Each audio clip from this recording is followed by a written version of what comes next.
Real குஜிலி Mast மேட்ச்னா இதுதான் நினைக்கிறேன். RCB வந்து டிசியே குஜிலி மஸ்த் பண்ணிட்டாங்க.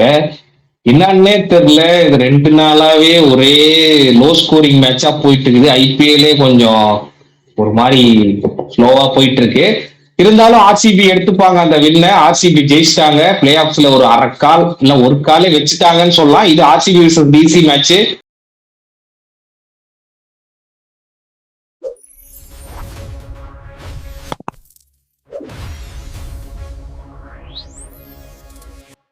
இதுக்கு முன்னாடி சப்ஸ்கிரைப் பண்ணிக்கோங்க. அதுக்கு முன்னாடி மெம்பர் பட்டன் ஆட் இருக்கும், மெம்பரா ஜாயின் பண்ணிக்கோங்க. டிசில நடந்தது, ஹோம் கிரவுண்ட்ல நடந்தது. போன மேட்ச் 260 பக்கம் அடிச்சாங்க. அப்பயுமே இந்த மேட்ச் சர்ப்ரைஸ். நான் பார்த்துட்டு மேட்ச் பார்க்கல நானு. திடீர்னு மெசேஜ் மேட்ச் பாரு மெசேஜ் வந்ததுக்கு அப்புறம் பார்த்தா 6 விக்கெட், 13 ரன்னுக்கு 6 விக்கெட், 18 ரன்னுக்கு 6 விக்கெட் பவர் பிளேல. இதுதான் ஐபிஎல் அடிச்ச பவர் பிளே ஸ்கோர்லயே கம்மி ஸ்கோரா. 18 ரன்னுக்கு 6 விக்கெட். என்ன 13 16 பவர் பிளே முடியும் போது என்ன நினைக்கிறீங்க? என்ன அப்படியே ஆப்போசிட்டா இருக்கு. தோசை திரி போட்ட மாதிரி போன மேட்ச் பயங்கரமா அடிச்சாங்க. இந்த மேட்ச் அப்படியே ஒண்ணுமே அடிக்கல, அந்த மாதிரி ஆயிடுச்சு. இல்ல புவி எக்ஸ்ட்ரானரி பவுலிங் எல்லாம் போட்டாரு. பழைய புவி நான் யாருன்னு பாரு, அந்த மாதிரியான ஒரு புவியோட பவுலிங். இன்னுமா என்ன யாருன்னு தெரியல, அந்த மாதிரிதான் இருந்தது. இல்ல திடீர்னு பாக்குறேன் பர்பிள் கேப் கையில குடுக்குறாங்க. என்னன்னு போய் ஹிஸ்டரி செக் பண்ணி பாக்குறேன். என்ன பர்பிள் கேப் கொடுக்குறீங்க அப்படிங்கிற மாதிரி இருந்தது. அந்த பையன் என்ன ஒரு இல்லாத மாதிரி இருந்தது, வராத மாதிரி இருந்தது. இல்ல ப்ரோ, விக்கெட் எடுத்ததெல்லாம் பார்த்தா ஜேக்கப் டெப்பிங் முதல்ல 2 ஆட்டம், அதுக்கப்புறம் ஹிஸ்டல் விட்டு 2 ஆட்டம், சுயாஸ் அவர் மேல ஃபோக்கஸ் பண்ணிட்டோம் நம்ம. எப்ப உள்ள பூந்தாருன்னு தெரியல, திடீர்னு பார்த்தா கையில பர்பிள் கேப் குடுக்குறாங்க. எனக்கு அதுவே ஷாக்கு. என்னையா நம்ம கப்பு இந்த லிஸ்ட்ல வந்து ஒரு 4-5 வருஷம் ஆகுது அப்படிங்கிற மாதிரி இருந்தது. அதுதான் இன்னும் வயசானாலும் உன்னோட திறமையும் அழகு குறையில்ன்ற மாதிரி. சரியான யார்கருங்க, வெச்ச யார்கரா இருக்கட்டும், போட்ட ஸ்விங்கா இருக்கட்டும், இன்னைக்கு அருமையான பால். ஒருவேளை எல்லாமே யார்கரோட ப்ரோ அந்த டிஸ்டேல் விட்டு ஒரு பால் நித்திஷ் ராணாக்கு பவுன்ஸ் வந்து இடிச்சிட்டு போச்சு. அது அன்பிளேயபிள்.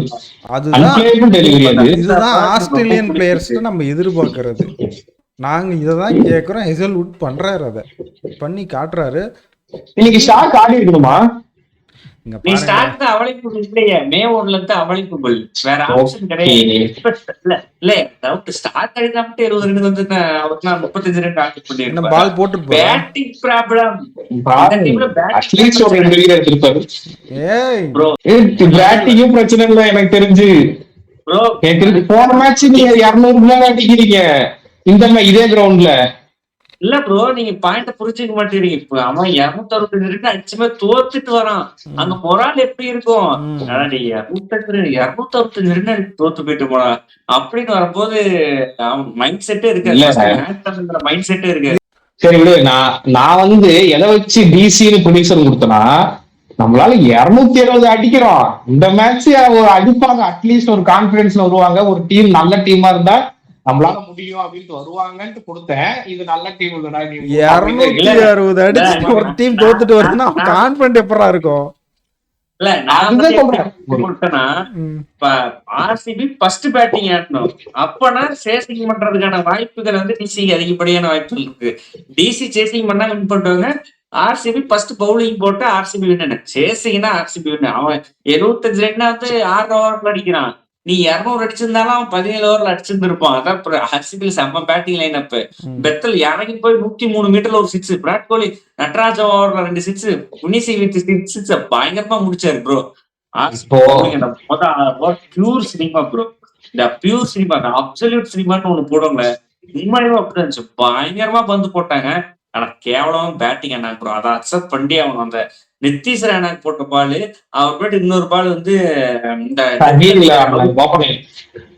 அந்த டெப்டன் போட்ட பால் எக்ஸ்ட்ரானரி பால். அந்த 2 பால் தவிர மீதி எல்லாம் போய் இன்னும் டெஸ்ட் மேட்ச் விளையாடுறாங்களா இப்படி பேட்டை கொடுத்து கீப்பருக்கும் ஸ்லிப்புக்கு கேச்சிங் பிராக்டிஸ் கொடுத்துருந்தாங்க. ரொம்ப கேவலமா இருந்தாங்க. இந்த ஹேமங் பதானி 2 வருஷத்துக்கு முன்னாடி ஸ்டீஃபன் பிளெமிங் பத்தி ஒரு இன்டர்வியூ கொடுத்துருந்தாரு. இவரு டோனி எல்லாம் வெளியே போய் கப்படி சொல்லு பாருங்க, எம்எல்சில பண்றாரு, எஸ்ஏல பண்றாரு, அதுல பண்றாரு, இதுல பண்றாரு, ஆண்டிபிட்டியில பண்ணாரு, அண்டார்டிகால பண்ணாரு, அங்கெல்லாம் கப்ப வாங்கினாரா? இங்க டோனி இருக்கிறாரு, அரோரா ஃபேக்டர் டோனியால தான் கப்ப வாங்கிச்சுனாரு. இந்த டைம் அவர் 2 வருஷமா கேப்டன்சி பண்றாரு. ஒவ்வொரு வருஷமும் 3 மேட்ச்ல 3 ஜெயிச்சிடுறாங்க. போன வருஷம் 7 மேட்ச் 6 மேட்ச் வச்சு அதுக்கப்புறம் குவாலிபிகேஷன் ஆகல. இந்த வருஷம் அதே மாதிரி தான் 3க்கு 3 ஜெயிச்சாங்க. அந்த ஜிடி மேட்சே தோத்ததுக்கு அப்புறம் நான் சொன்னேன், இந்த டீம் புட்ட கேஸ் அவ்வளவுதான் உள்ள வராது அப்படின்னு. அதே மாதிரி பயங்கரமா 2 ரேட் இல்லாட்டி அந்த ஹேமாங் பதானிக்கு என்ன அட்வைஸ் கொடுக்கலன்னு இருக்கீங்க? ஹேமான் பதானிக்கு அட்வைஸ் கொடுக்குற மாதிரி இல்ல. எனக்கு தெரியல. ஹேமான் பதானி அவர் பேசுறதுலே தெரியுது ஒரு நல்ல கோச். ஓகே, உங்களுக்கு தெரியல அக்ஷர் பட்டேல் வந்து கேப்டன் மெட்டீரியல் இல்லைன்ட்டு. ஏதோ ஒரு நல்ல இந்தியா டீம்ல ஆடினா நீங்க வந்துட்டு நல்ல பெஸ்டா ஆல்ரவுண்டர்னா அவர் ஆல்ரவுண்டர். பவுலிங்கும் பார்க்கணும், பேட்டிங் பார்க்கணும். இப்ப பாருங்க, அவருக்கு பவுலிங்கும் சரியா விழுக மாட்டேங்குது, பேட்டிங்கும் சரியா ஆட முடியல. அவரு குரூஷியலான பேட்டரா இருந்தாரு, இப்ப அதுவும் அவுட் ஆஃப் ஃபார்ம் ஆயிருச்சு. இப்ப அவரால் கேப்டன்சி பிரஷர்னால எல்லாமே போயிருச்சு. இல்ல ப்ரோ, அக்ஷர் பட்டேல் வந்து ஹிந்தி ஸ்பீக்கிங், பிரசன்டேஷன்ல ஹிந்தியில பேசுறாரு. ஃபாரின் பிளேயர்கிட்ட அவுட் கம்யூனிகேட் பண்ணணும்ல. இப்ப வந்து தொடா ஹிந்தி, தொடா இங்கிலீஷ் அவுட் மேனேஜ் பண்ணிடலாம். நமக்கு வந்து தொடா ஹிந்தி அப்படின்னு மேனேஜ் பண்ணிடலாம், தொடா இங்கிலீஷ் மேனேஜ் பண்ணி போயிடலாம். இப்ப வந்து நீ ஃபாரின் பிளேயர்ஸ் லுக்கிங்கடி, ஸ்டப்ஸ், மில்லர் கிட்ட நீ வந்து தொடா ஹிந்தி வச்சு எப்படி மேனேஜ் பண்ணுவ? அதுலயே ஒரு விஷயம் இருக்கு. நீ ஸ்டப்ஸ் மாதிரி ஒரு உனக்கு ஃபாரின் பிளேயர் வந்து 4 பேர்ல எவ கன்ஃபார்ம் ஒரு பிளேயர் பிளேயிங் லெவல்ல இருக்கிறா அவனுக்கு கேப்டன்சி கொடுத்துருக்கலாம். அப்படி இல்லையே கேஎல் ராகுல் கிட்ட நீ கேட்டுக்கலாம். கேஎல் ராகுல் இல்லைன்னா வேற ஆப்ஷன் ஏதாவது ஒன்று பார்த்தோம். இல்ல அந்த வேற ஆப்ஷன் இல்லைன்னு வேற ஏதாவது ஒரு ஆப்ஷன் பாத்துக்கலாம். போன வருஷமே அக்ஷர் பட்டேல் கேவலமா கேப்டன் பண்றதுனால தான் உள்ள வரல. இந்த வருஷம் பிளண்டர் மேல பிளண்டர், ஏகப்பட்ட பிளண்டர். இன்னைக்கு பாருங்க, அபிஷேக் புரலை வந்து நம்ம 10 நிமிஷம் தூக்கிட்ட கண்ணை மூடிட்டு நீ அவரு நாண்டி ப்ரோ வந்து பிருத்வி ஷானா, நம்ம வந்து அபிஷேக் போறோம் 2 பேருமே இல்ல. நான் என்ன சொன்னேன், எனக்கு 10 நிமிஷம் மேல நம்பிக்கை கிடையாது. அவர் எப்படியும் 3 மேட்ச் அடிச்சாலுமே அபிஷேக் போற லாஸ்ட் பிருத்வி ஷா 2 பேருமே யாராவது ஒருத்தர் எடுத்துட்டு வந்திருக்கலாம், இந்தியன் ஓபனர்ல போயிருக்கலாம்.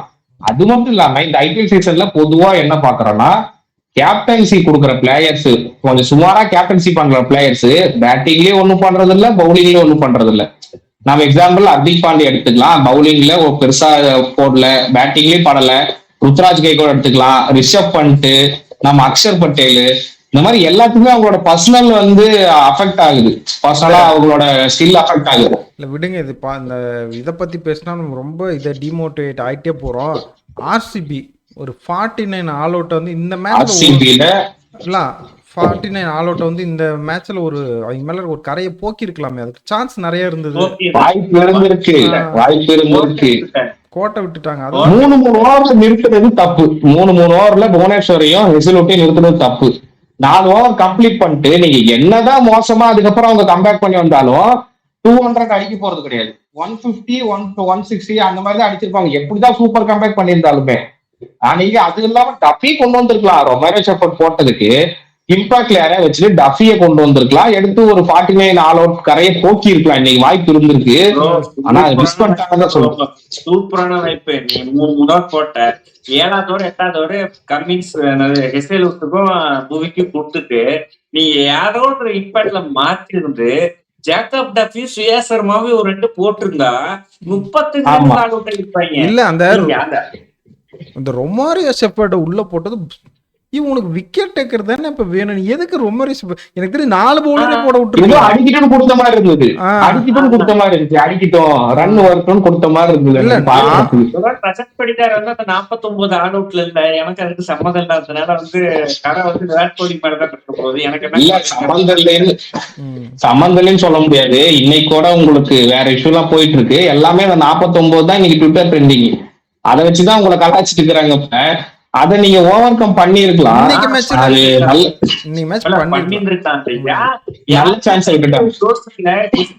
எப்படி கம்பேர் பண்ணா 150 120 ரன் நீ என்ன பண்ண போற? நீ 120 ரனுக்கு நீ ஜேக்கபத்துல உள்ள கொண்டு வரணும்னு அவசியம் இல்ல. Virat Kohli form of his life, படிக்கல் பிரைம்ல இருக்கான் அவன், ரஜத் படிதார் பிரைம்ல இருக்கான், Tim David, Romario shepherd, Siddhesh Sharma, Krunal Pandya, இந்த பேட்டிங் வச்சு உடனே ஒரு 120 ரன் அடிக்க முடியாதா? நீ கண்ண மூடி அடிச்சுட்டு போயிருந்திருப்ப. 8 எஸ்எல் விட்டு பூமியோ இம்பாக்ட் சப்ல மாதிரி ஜேக்கப் டஃபி கொண்டு வந்து 35 ரன்னுக்கு ஆல் அவுட் பண்ணிருந்துருக்கலாம். நல்லா ஒரு நாள் வச்சு இது மாதிரி மறுபடியும் வாய்ப்பு கிடைக்காது ஆர்சிபி. அதே மாதிரி இன்னொன்னு சொல்லி ஆகணும்னா இந்த படிக்கல் எப்பா என்ன ஆடுறாங்க ஒரு ஜெமிசனை ஒரு இன்சைட் ஆஃப் ஷாட் மாதிரி அடிச்சா ஒரு ஆஃப் சைட்ல கண்ணுல ஒத்திக்கலான்ற மாதிரி இருந்தது. அந்த மாதிரி ஃபார்ம்ல பேய் ஃபார்ம்ல இருக்காது படிக்கல். சூப்பரா இருந்தது. நீங்க பேட்டிங் ஆடினதுலயே அந்த படிக்கலோட நீச்சு ரொம்ப பிடிச்சிருந்தது. ஜேக்கப் பெத்தல் ஆடுறாரு, நல்லா ஆடுறாரு. ஆனா கொஞ்சம் அவசரப்படுறாரோன்னு தான் தோணுது எனக்கு. இல்ல இன்னைக்கு ஸ்கோரை வந்து அவ்வளவு அப்படிதான் ஆட முடியும். சரி ஓகே. ஒரு பாசிட்டிவ் இருந்துச்சு, அந்த பாசிட்டிவ் சொல்லி ஆகணும். Natarajan standing catch bro, catch of the season வந்து நட்ராஜன் பிடிச்ச கேட்ச் தான். கேடிஆர் சர்க்கிள்ல இருந்து பின்னாடி ஓடி போய் லைன்ல கேட்ச் பிடிச்சிட்டு அந்த லைனை மிதிக்காம வந்தா போறங்க, செம்ம கேட்ச். டெல்லிக்கு இருக்கிற ஒரே பாசிட்டிவ் எங்க ஆளு மட்டும் தான், வேற யாரும் கிடையாது. 10 பேர் தண்டத்துக்கு விளையாடுறாங்க டீம்ல. Worst team bro. அஸ்வின் அடிக்கடி சொல்லுவார், நான் கூட என்னடா ஒரு டீம் இவங்களுக்கு கிளம்ப பேசலாமா அப்படின்னு சொல்லுவேன். நாம 3 பேர் பேச ஓகே. இன்டர்நேஷனல் பிளேயர் அவர் யூடியூப் சேனல் வச்சிருக்காரு, உலகம் ஃபுல்லா யூடியூப் சேனல் பார்ப்பாங்க. அவரு டெல்லி எங்கெங்க ஜெயிக்க போறாங்க, தோக்கறதுக்கான வழி என்னென்ன இருக்குது அத்தனையும் பார்ப்பாங்க. ஒவ்வொரு வீடியோல மறக்காம இந்த வார்த்தை சொல்லுவார் டெல்லி ப்ரிவியூல. அதே மாதிரிதான் ப்ரோ இன்னைக்கு பண்றாங்க. இல்ல அதாவது டெல்லி வந்து பாப்பாங்க, அங்க ஒருத்தர் இது அப்பனுக்கெல்லாம் அப்பா இருக்குமே எல்ஹெச்சில ஒருத்தன் அதை மட்டும் தான் பண்றான், இவங்கள தான் பாக்குறாங்க. அவன் அதை மட்டுமே ஒருத்தன் பண்ணிட்டு இருக்கான். இது ஏன் யாரும் கண்டுக்க மாட்டேங்கிறாங்கன்னு தெரியல. அந்த வீடியோ அப்புறம் இதோட இந்த வீடியோ முடிச்சுக்குவோம். ஆர்சிபி ஃபேன்ஸ் உங்களுக்கு ஒண்ணு சொல்றேன், செகண்ட் கப் லோடிங்கு, பொறுமையா வெயிட் பண்ணுங்க. நீங்களும் சிஎஸ்கே மும்பை ஃபேன்ஸ் கூட சண்டை போட ரெடியா இருங்க. ஆர்சிபி ஃபேன்ஸ் கப் எங்களுக்கு தான். எஸ்ஆர்ஹெச்சுக்கா ஏன் ப்ரோ இப்படி இருக்கீங்க? எஸ்ஆர்ஹெச்சுக்கு கப்பு கிடையாது ப்ரோ, நீங்க முதல்ல அதை புரிஞ்சுக்கோங்க. பஞ்சாப்க்கு ஆர்சிபிக்கு ஃபைனலா இந்த வீடியோல ஆட் பண்ணி விடுங்க. மும்பை இந்தியன்ஸோட கம்பேக் புதன்கிழமையில இருந்து இருக்கு. எஸ்ஆர்ஹெச் ஃபேன்ஸ்லாம் இப்படிதான்டா, அந்த சூனியாக்க கத்துக்கிட்டானுங்க இப்படின்னு இப்படிங்கிறது. இப்படி சொன்னா அந்த டீம் ஜெயிக்கிறது, எல்லா பிளாக் மேஜிக்கும் பண்ணுங்கடா. என்ன கேட்டாலும் நீ இந்த தமிழ் படத்துல வர மாதிரி பிளாக் மேஜிக் கொஞ்சம் ஃபர்ஸ்ட் ஜெயிக்கிற மாதிரி இருக்கும், கடைசியா தெய்வ சக்தி ஜெயிச்சுட்டு போயிருந்தா. நாங்க மஞ்சள் சொக்காவே போட்டிருக்கோம். மும்பை ஜெயிக்காது, இவங்களை அடிச்சு பிளே ஆஃப் வந்து இவங்க ஜெயிக்க உள்ள போற மாதிரி இருக்கும். எங்க டீம் கூட ஆடி வெளியே போயிருவானுங்க. வீடியோ முடிச்சுக்கலாம். ஆர்சிபி ஃபேன்ஸுக்கு மண்டேவே மங்களகரமா ஆரம்பிச்சிருக்கு. ஜாலியா வீக்கை என்ஜாய் பண்ணுங்க. அடுத்த மேட்ச் வரைக்கும் வெயிட் பண்ணுங்களா. அடுத்த வீடியோ எல்லாத்தையும் சந்திக்கிற வரைக்கும் எல்லாத்துக்கும் பாய்.